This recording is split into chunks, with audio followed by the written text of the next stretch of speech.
안녕하세요. 사내들입니다. 오늘은 빅토르 위고의 가난한 사람들 낭독하겠습니다. 가난한 사람들. 폭풍우가 사정없이 몰아치는 어두운 밤이었다. 자니는 꺼져가는 난로 옆에서 넝마 조각을 잇대어 허럭빠진 돛을 깁고 있었다. 밖에는 사나운 바람이 기승을 부리는 가운데 억수 같은 빗줄기가 사정없이 유리창을 때렸다. 성난 파도가 바닷가 암벽에 부딪혀 철썩거리는 소리가 요란하게 들려왔다. 그 요란하고도 무서운 파도 소리를 자니는 몹시 싫어했다. 밖은 여전히 춥고 어두웠으며 몸서리 쳐지는 폭풍우가 끊임없이 계속되었다. 하지만 가난한 어부의 오목살이는 더없이 포근하고 아늑했다. 방바닥은 비록 흙바닥이긴 했지만 먼지 하나 없이 깨끗했다. 마른 나무들이 바지직 소리를 내며 난로 안에서 열심히 타고 있었다. 방 안쪽 구석의 찬장에는 희고 깨끗한 접시와 그릇들이 가지런히 놓여 있었다. 그리고 흰 보료를 깐 침대에는 아무도 누워서 잔 흔적이 없었다. 그러나 낡은 카펫이 깔린 방바닥에는 폭풍 소리는 아랑곳 없다는 듯 어부의 아이들 5명이 새근거리며 꿈길을 헤매고 있었다. 돛을 빚고 있는 자니의 남편은 고기를 잡으러 바다에 나가 있었다. 이처럼 춥고 비바람이 몰아치는 사나운 날씨에 바다로 나가는 것은 위험한 일이다. 그러나 가만히 앉아 있으면 누가 먹을 것을 가져다 주기라도 하겠는가. 식구들을 앉아서 굶어 죽게 할 수는 없는 일이었다. 자니는 바느질을 하면서도 마음은 줄곧 바다에 나가 있었다. 더구나 오늘 밤처럼 억세게 비바람이 몰아치는 날이면 한시도 마음을 놓을 수가 없었다. 거센 폭풍 소리를 뚫고 간간히 어린애 울음소리 같은 갈매기 소리가 들려왔다. 비는 줄기차게 퍼부었다. 자니는 마음이 너무 불안해 불길한 예감마저 들었다. 폭풍 위에 배가 난파하는 무서운 장면이 자꾸 눈앞에 떠올랐다. 배는 암초에 걸려 박살이 나고 물에 빠진 사람들은 저마다 살려달라고 아우성이었다. 아, 끔찍해. 자니는 몸을 웅크렸다. 그때 낡은 괴종시계가 목신 소리로 땡땡 울렸다. 그러나 철부지 어린 것들은 아무것도 모른 채 잠에 빠져 있었다. 자니는 생각에 잠겼다. 살아가는 일이란 결코 쉬운 일이 아니었다. 남편은 추위와 비바람을 무릅쓰고 바다에 나가 시시각각으로 조여오는 위험 속에 자신의 몸을 맡기고 있다. 그는 이른 새벽부터 밤늦게까지 쉴 새 없이 이렇게 일하고 있다. 그러나 달리 생각해보면 부지런히 일한다는 것은 얼마나 값지고 보람된 일인가. 어린 것들은 사계절 신발도 없이 노상 맨발로 다닌다. 그들에게는 검은 빵조차 고급스런 빵이다. 날마다 귀리 밥이라도 배부르게 먹일 수만 있다면 얼마나 좋을까. 하지만 바다에 사는 덕분에 생선은 가끔 얻어먹을 수가 있었다. 어떻든지 아이들이 탈 없이 그저 건강하게 자라주는 것만으로도 하느님께 감사할 뿐이다. 자니는 두 눈을 지그시 감고 이렇게 기도했다. 하느님, 그이는 지금 어디에 있을까요? 부디 그이를 지켜주세요. 그러나 비바람은 점점 더 기승을 부릴 뿐이었다. 아직 잠자리에 들기는 이른 시간이었다. 참다 못해 자니는 외투를 걸친 후 램프를 켜들고 밖으로 나갔다. 혹시 남편이 돌아오고 있는지, 바다가 조금 잔잔해지기는 했는지, 등대불은 켜져 있는지 알아보기 위해서였다. 밖은 춥고 심한 폭풍우가 휘몰아치고 있었다. 자니의 발길은 점점 더 아랫마을로 옮겨졌다. 그녀는 동네 어귀 해변에 인접한 낡은 초가집까지 걸어 내려갔다. 허물어진 벽에 앙상한 기둥에 매달려 있는 낡은 문짝 하나가 보였다. 그 문짝은 바람이 휘몰아칠 때마다 삐걱삐걱 이상한 소리를 냈다. 유난히 사나운 바람이 초가집을 한 입에 삼키기라도 할 듯 세차게 몰아치고 있었다. 문짝은 쉬지 않고 삐걱거리고 지붕을 덮은 낡은 지푸라기들은 마치 살려달라고 애걸하듯 바닥거렸다. 자니는 한참 머뭇거리다가 생각했다. 가엾은 사람, 내가 깜빡 잊었군. 저 불쌍한 환자를 돌봐줬어야 됐는데.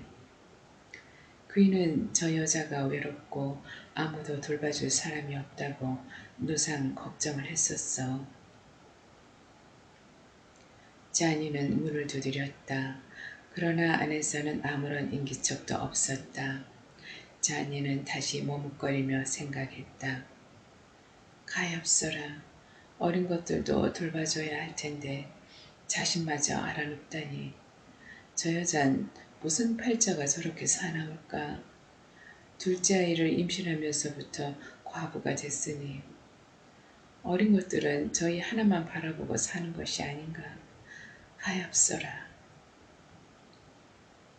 자니는 여러 차례 문을 두드렸지만 여전히 집 안에선 인기척이 없었다.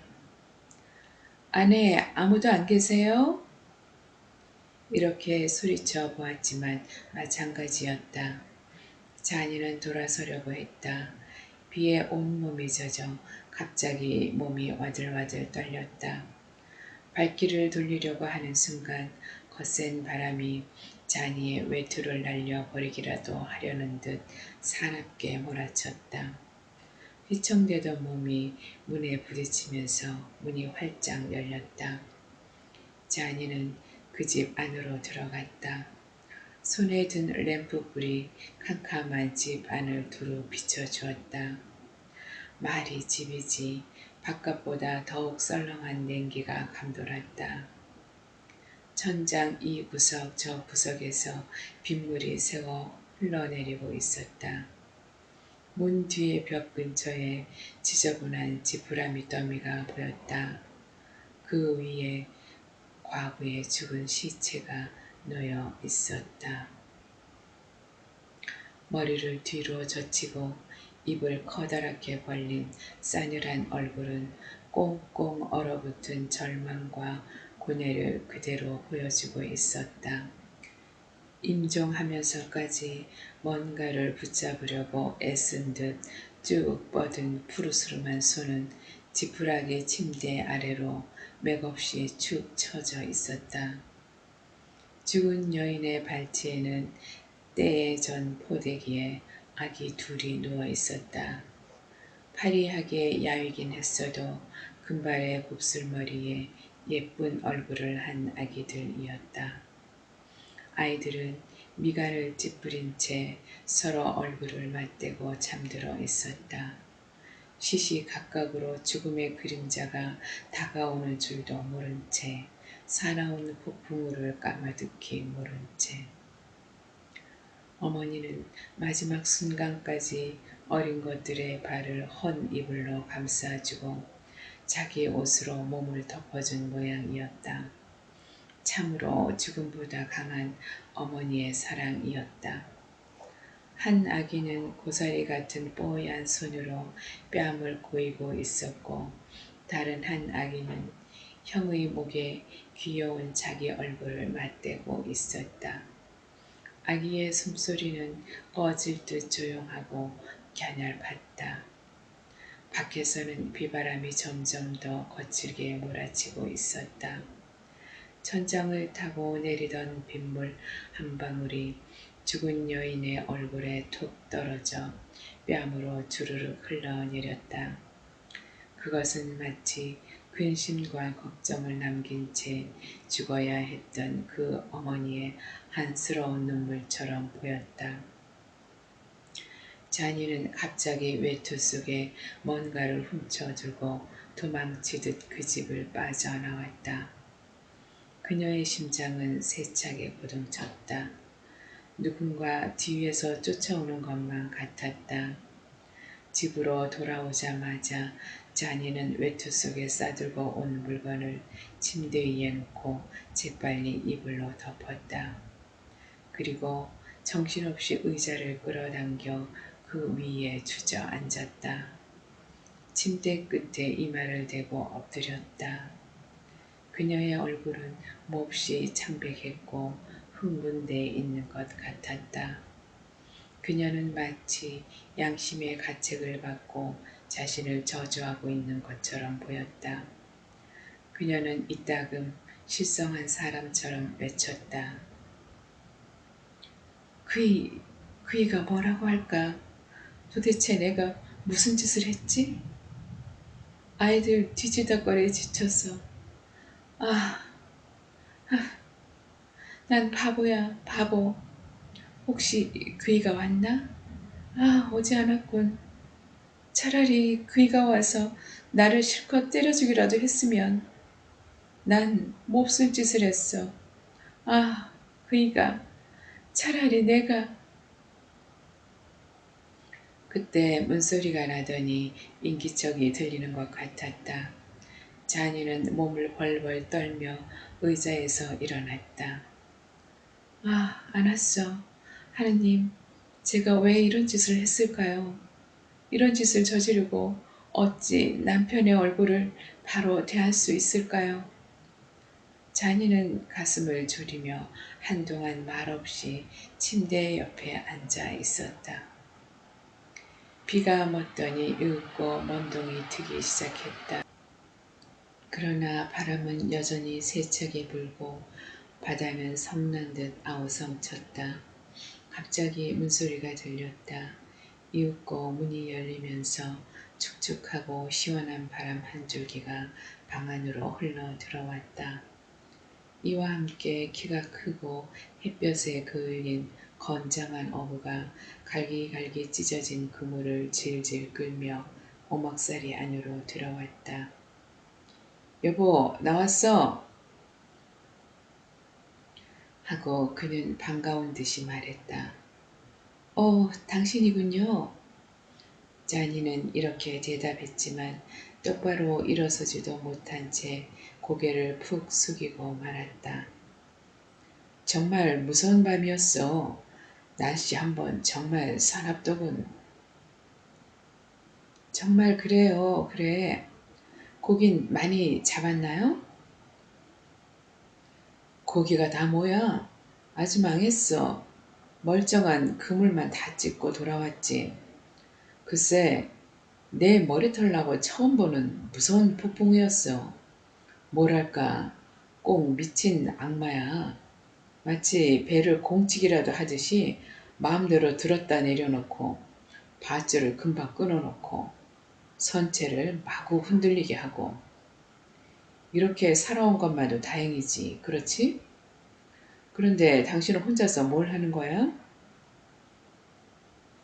어부는 피곤한 듯 그물을 끌고 방 안에 들어와 난로 옆에 앉았다. 글쎄, 그저 이렇게.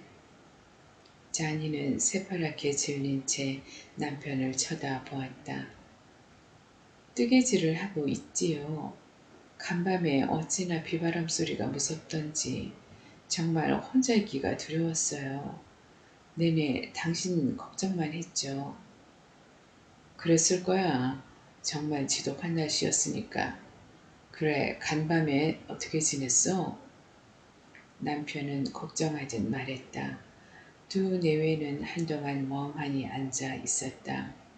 마침내 자니는 큰 죄라도 지은 듯 겁을 집어먹고 더듬더듬 말하기 시작했다. 시몬 아주머니가 죽었어요.